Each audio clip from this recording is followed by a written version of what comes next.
Oh my gosh.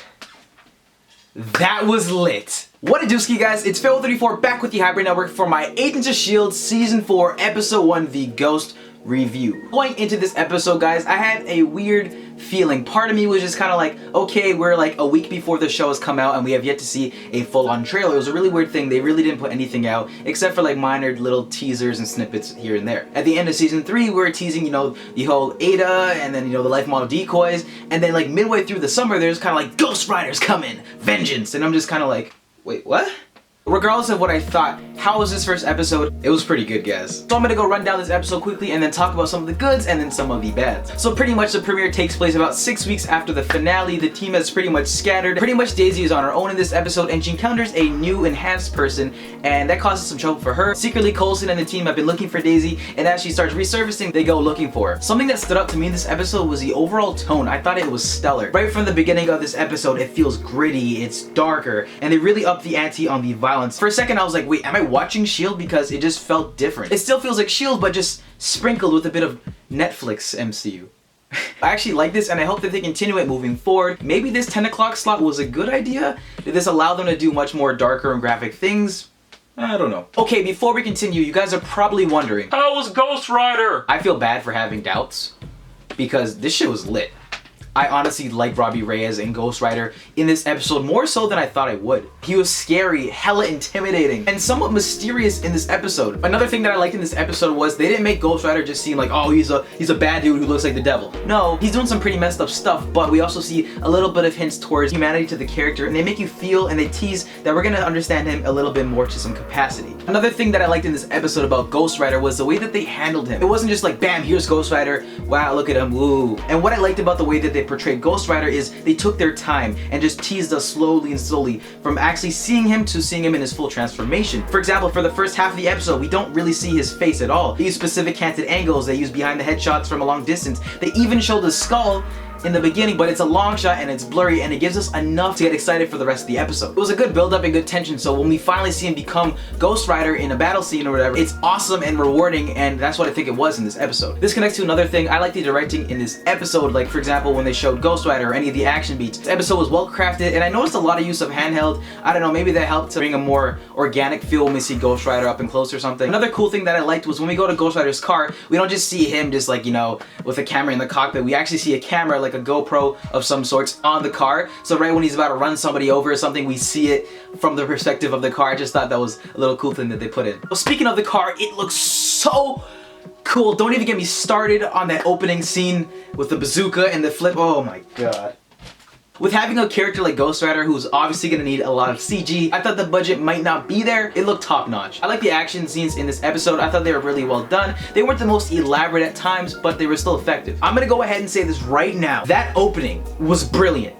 It was so well done. It really set the mood for the rest of the episode and started it off lit. Literally. Seeing Quake getting dressed, to the people with the bazooka, to the cars flipping. I was weak and completely locked into the episode, and seeing Ghost Rider for the first time doing some damage, it looked phenomenal. Okay, enough about Ghost Rider. How about the actual characters that we've been seeing for the past 3 seasons? It was good coming back to the series regulars, but with a twist. I'm really buying into this split amongst the whole team. It's providing a new tension to the family that I'm really looking forward to see. For example, when we see May and Simmons going at it with each other from holding back information, we obviously find out that, you know, Simmons is on the inside trying to get closer to this new director. Simmons is actually, you know, trying to get closer so that she can keep an eye on everybody. Speaking of the new director, guys, who do you think the new director of S.H.I.E.L.D. is? They really teased it heavily in this episode, maybe like 4 to 5 times. My guess, it may be someone big. I'm thinking the original Human Torch. Briefly touching upon Daisy in this episode, I thought she did a good job. I kind of felt that she dragged a little bit in the middle of the episode, but for the most part, she did a well job. By far the best interaction that she had in this episode, for me personally, and probably one of the best scenes in this entire episode, was the fight scene between Ghost Rider and Daisy.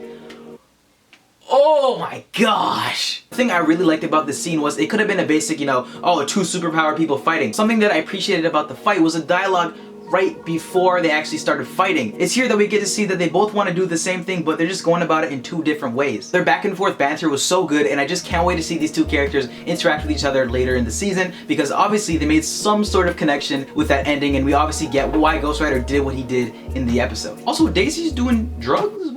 What? So it was mentioned in the episode that obviously Daisy's having some side effects from using her powers, so my guess is that she'll end up going back to the team eventually in the next couple episodes, trying to look for some help. I thought it was cool on the writing half how in the beginning of the episode, Daisy was kind of just like, my only focus is to not be attached to anyone, something along the lines of that. At the end, when she sees Robbie, she kind of says something differently, saying everyone's attached to someone. I kind of take that as one, her obviously looking at Robbie's, weaknesses, family, gonna take advantage of that, but also potentially her, realizing, Shield is her family, Coulson and the rest, and try and get back to them. Maybe it's gonna tie in with her needing medicine too. Something that I really liked in this episode was the whole Radcliffe, Fitz, and the Ada situation, guys. Life model decoys are in the MCU, confirmed. Woo! I was really worried that they were gonna push back the whole Ada and the potential life model decoys behind because this whole Ghost Rider thing and the promotions, but I'm so glad that that isn't the case. I love how Radcliffe was kind of teasing with Fitz's curiosity, being a scientist and whatnot. He obviously knew, he talked to him a little more about it, about the potential technology that he would come around eventually, and of course we see at the end of the episode